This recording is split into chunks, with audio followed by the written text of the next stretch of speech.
The White Snake by Brothers Grimm, brought to you by TellStory.net, stories from around the world. Long ago, there lived a king who was famed throughout the land for his wisdom. Nothing was hidden from him, and it seemed as if news of the most secret things came to him through the air. But he had a strange custom. Every day at dinner, after the table had been cleared and everyone had left, a trusted servant had to bring him one more dish. It was covered, and even the servant did not know what was in it, nor did anyone else, for the king never removed the cover until he was completely alone. This had gone on for a long time, when one day the servant who carried the dish was overcome with curiosity. Unable to resist, he took the dish to his room. After carefully locking the door, he lifted the cover and found a white snake lying on the plate. At the sight of it, he could not restrain his desire to taste it, so he cut off a small piece and put it in his mouth. As soon as it touched his tongue, he heard a strange whispering of delicate voices outside his window. He went and listened, and realized that it was the sparrows talking together, telling each other of all the things they had seen in the fields and woods. Eating the snake had given him the power to understand the language of animals. Now it happened that on this very day, the queen lost her most beautiful ring, and suspicion fell upon this trusted servant who had access to all parts of the palace. The king summoned him and threatened with angry words that unless he could name the thief before the next day, he would be considered guilty and executed. It was useless for him to protest his innocence. The king would not listen. In his distress and fear, he went down to the courtyard and thought about how he could help himself out of this trouble. Now some ducks were sitting peacefully together by a stream, preening themselves with their beaks while having a confidential chat. The servant stood still and listened to them. They were telling each other how they had waddled about all morning and found good food. But one of them said, rather sadly, "Something lies heavy in my stomach. As I was hastily eating this morning, I swallowed a ring that was lying under the queen's window."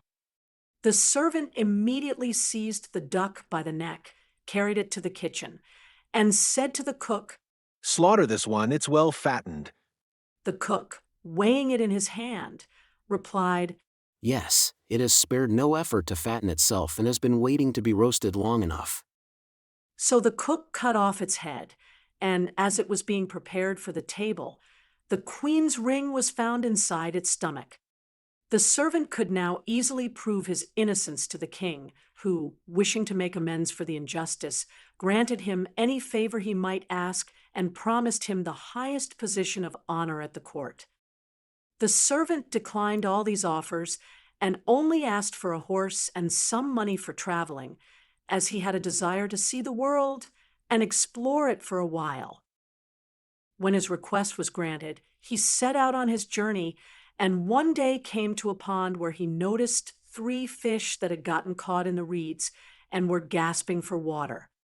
Although people say fish are mute, he heard their complaint that they must die so miserably. Since he had a compassionate heart, he got off his horse and put the 3 prisoners back into the water. They wriggled with delight, stretched up their heads, and called to him, "We will remember and repay you for saving us." He rode on, and after a while, it seemed to him that he heard a voice in the sand at his feet. He listened and heard an ant king complain. "If only people with their clumsy beasts would keep off our bodies. That stupid horse is treading down my people mercilessly with his heavy hoofs." The young man turned his horse onto a side path, and the ant king called out to him. "We will remember and repay you."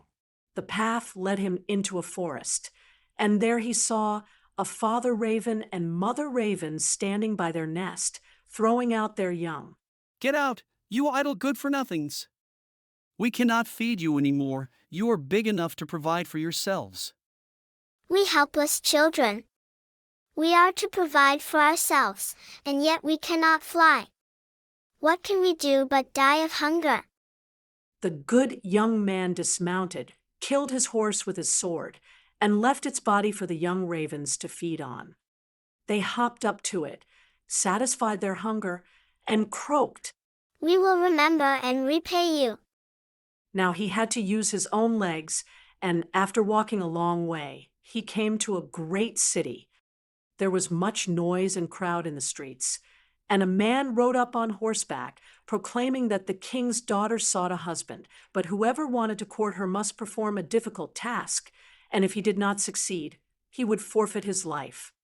Many had already tried and lost their lives in vain. When the young man saw the princess, he was so dazzled by her beauty that he forgot all danger, went before the king, and announced himself as a suitor. He was immediately led out to the sea, and a golden ring was thrown into it before his eyes.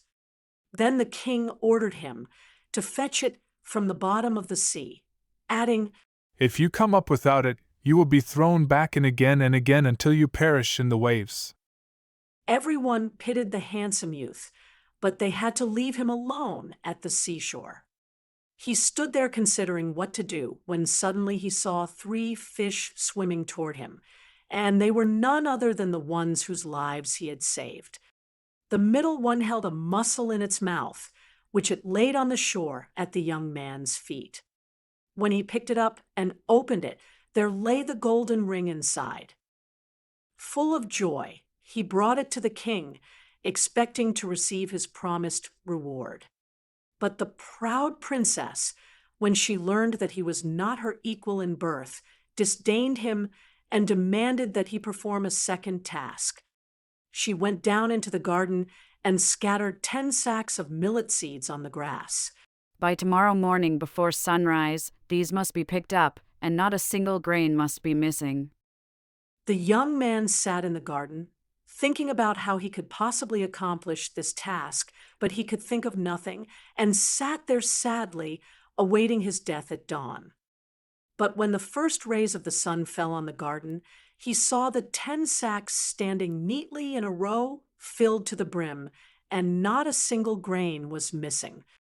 The ant king had arrived in the night with thousands and thousands of ants, and the grateful creatures had picked up all the millet with great diligence and put it into the sacks. The princess herself came down to the garden and saw, with astonishment, that the young man had completed the task. But her proud heart was still not softened, and she said, "Although he has performed both tasks, he shall not become my husband until he brings me an apple from the tree of life." The young man did not know where the tree of life stood, but he set out willing to walk as far as his legs would carry him, though he had no hope of finding it.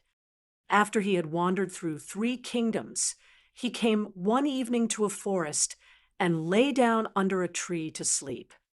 He heard a rustling in the branches, and a golden apple fell into his hand. At the same time, 3 ravens flew down, perched on his knee, and said, "We are the 3 young ravens that you saved from starvation. When we grew up and heard that you were seeking the golden apple, we flew over the sea to the end of the world, where the tree of life stands, and brought you the apple." Full of joy, the young man set off on his way home and brought the beautiful princess the golden apple, which she could no longer deny was from the tree of life. They cut the apple in 2 and ate them together, and then her heart became full of love for him. They were married and lived together in happiness, and as long as they lived, all was well with them.